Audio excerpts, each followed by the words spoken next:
It was a blustery Christmas Eve on the island of Sodor. It had snowed so much that the annual Christmas party at the big station had been cancelled. The engines sat sulkily in their sheds. The crews had gone home, and a sad, small Santa hat hung on Richard's lamp iron. "It's not right," huffed Gordon. "We always have a party. It would have been Richard's first." "Oh, well, that's all right," smiled Richard. "There's always next Christmas." "But you deserve a party," added James, "after all you've been through." Richard blushed, but it was actually Edward who spoke next. "Well, truthfully, Gordon, we haven't always had a party. In fact, our first party almost didn't happen. Isn't that right, Thomas?" Everyone looked across to Thomas, smiling in the corner of the shed. "I remember it well. Go on, Edward." So Edward began. In the early days of the railway, it was smaller and far less busy. Thomas and Edward had finished helping build the line, and now were hard at work. Christmas was fast approaching, which meant there were always coaches waiting at the platform. Thomas hurried to and fro, making sure everything was in place for the next departure. It was the morning of Christmas Eve, and Thomas was fetching coaches for the first train. Passengers lined the platform, chatting merrily to each other. "Will you be joining us for the Christmas party tonight, Charlotte?" asked a smartly dressed man. "Oh, yes," beamed a young woman. "I wouldn't miss it." At that moment, Edward puffed up. "Edward," called Thomas, "what is a Christmas party?" "Well, a party to celebrate Christmas, of course," replied Edward cheekily. "Driver's been going on about it recently. The town square has been decorated with lights, wreaths, and tinsel. And there's even an ice rink for skating. And a huge Christmas tree. The townsfolk will gather there and celebrate tonight." Thomas was astounded. "That sounds splendid. It's a shame we can't go. Unless... well, what if we had a party of our own?" Edward grew stern. "We're a railway, Thomas. We don't have parties." Thomas frowned as Edward left the station. "Spoil sport," he muttered. At that moment, Thomas spotted the fat director walking to his office. "Sir! Oh, sir!" he cried and whistled excitedly. The fat director jumped. He dropped his briefcase and his papers scattered across the platform. "Oops. Oh, I'm sorry, sir." The fat director scowled.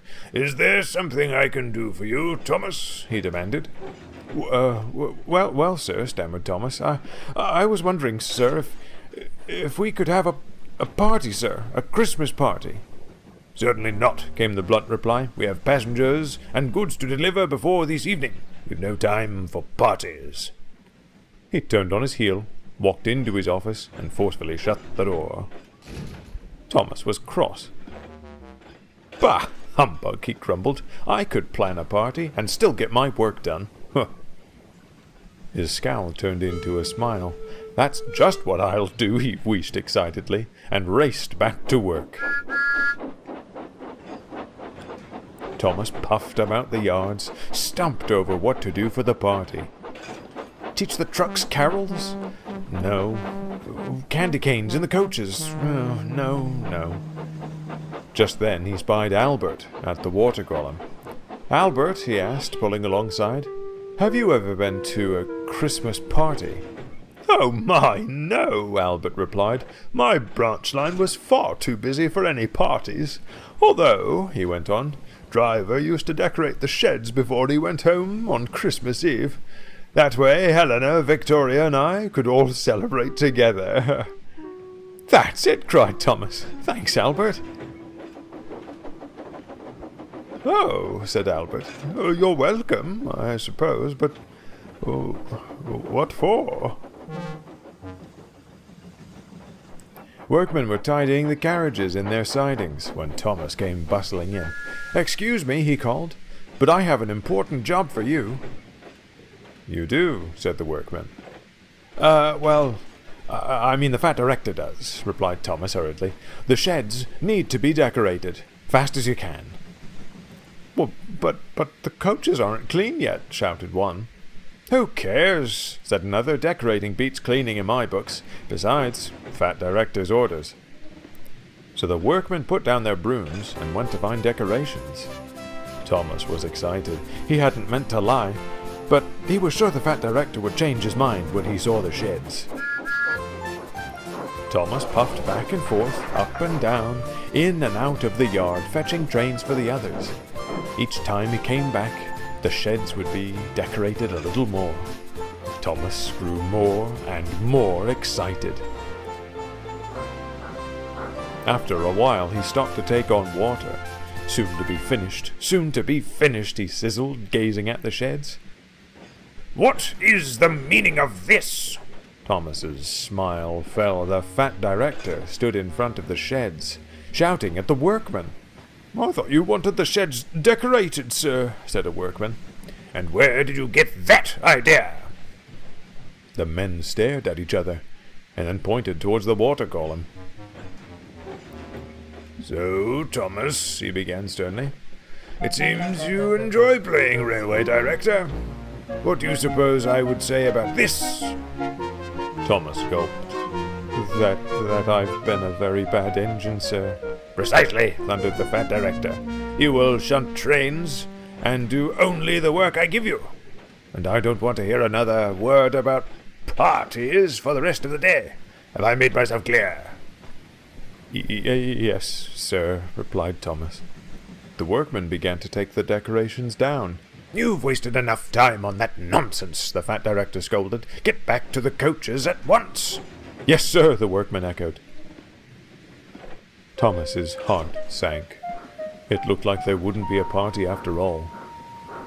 As he finished his drink, Edward backed down towards the coal bunker. "You look a right misery," he remarked. "What's the matter?" Thomas was almost too heartbroken to answer. I have to fetch your next train," and he scampered off. It was then that Edward noticed the sheds, their decorations twinkling in the sunlight. He thought of how excited Thomas seemed about a party. "Oh, Thomas," he sighed, "if only there was something I could do." Edward felt upset, and when his driver returned from his tea, he looked upset too. "The water from the ice rink leaked into the town square. It's too slippery to finish decorating. Oh, no party tonight, it seems." Edward's eyes lit up. "Oh, yes, there is," and he told his driver everything. "That's all well and good, Edward," his driver replied, "but it'll be a small party if no one knows it's happening." "You leave that to me," smiled Edward. "We'll get the word out in no time." Edward and Albert puffed from station to station, passing the word to their passengers. They were excited, especially after the cancellation of the town square party. "We'll bring plenty of food," said some. "And presents," said others. Edward smiled. "I hope we get back to the sheds before Thomas. I can't wait to see his face."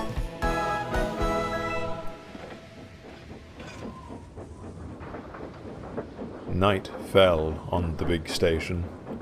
Thomas shuffled around, tidying the sidings. Save for the whistling wind, all was silent. Light snow fell as Thomas pushed the last truck towards the buffers.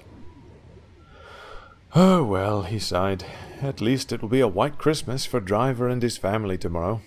Not that I'll get to see any of it." He trudged towards the sheds. Darkness had swallowed the yard. "I imagine Edward and Albert are asleep by now," he moped. "I'd hope they'd stay up with me to see Santa Claus. Oh well," he finished as he backed into his dark berth. "Happy Christmas, Thomas."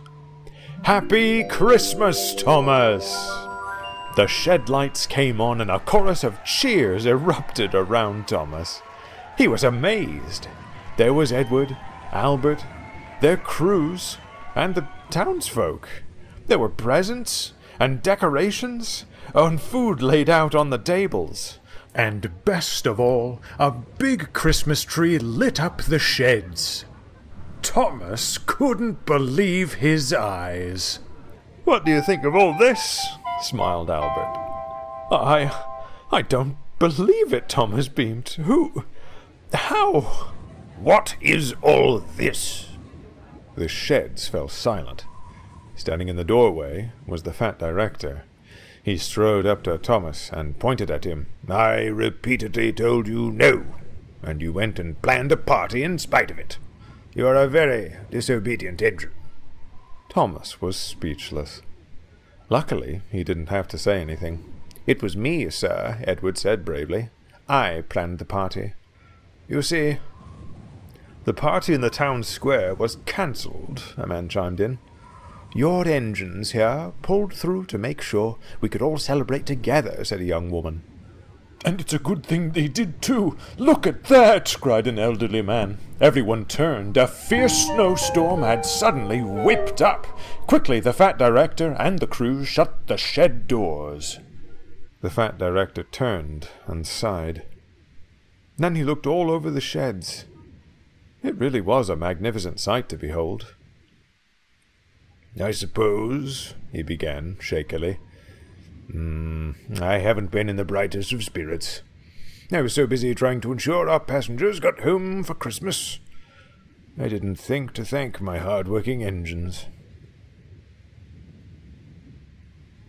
I see now," he finished impressively, "that you've brought everyone together in the best way possible." Does that mean we can still have the party, sir?" Thomas asked nervously. The fat director bellowed with laughter. "Of course, Thomas. Happy Christmas to you and to everyone.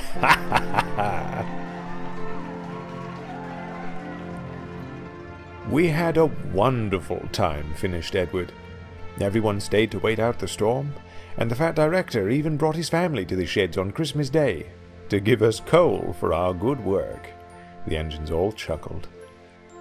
"Thank you, Edward," smiled James. "That was a wonderful story." "It certainly brightened the mood," added Henry. "I can sleep soundly knowing that I've got my friends all around me." The others agreed, and one by one they all fell asleep. All, of course, except for Richard. Edward stirred. Through blurred vision, he thought he saw Richard leaving the sheds with a snowplow. "Must be dreaming," he yawned, and promptly went back to sleep. But he hadn't been dreaming. When Edward woke the next morning, he could hardly believe it. The sheds had been decorated. "Merry Christmas, old boy!" It was Edward's driver.